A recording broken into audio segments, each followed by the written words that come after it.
Earlier this summer, President of Ukraine, Volodymyr Zelensky, invited President Putin for negotiations regarding Donbass and Crimea with participation of Germany, France, Britain, and the United States. Does the United States consider a chance to participate in such meeting?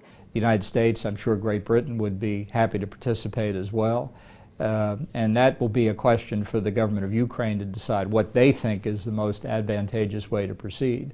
But we'd be happy to support it. I think from the perspective of the new government in Ukraine, that President Zelensky would be well advised to look at how to unfold a strategy of dealing with the Russians very carefully. I don't think there's any reason to rush into one course of action or another. I don't suppose that the Europeans are going to have a solution that's readily apparent.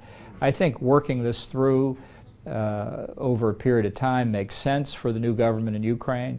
That also gives time to consider exactly what Putin may now be thinking, whether there's some possibility the Russian position will change. How do you personally see the future of U.S.-Russia relations, the future of sanctions? And don't you think that maybe United States should be a little bit more tough on Russia?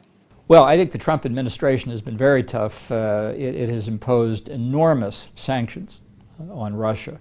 Economic sanctions, expulsion of Russian diplomats, closing Russian diplomatic facilities, and taken steps that really have had a dramatic impact on the Russian economy.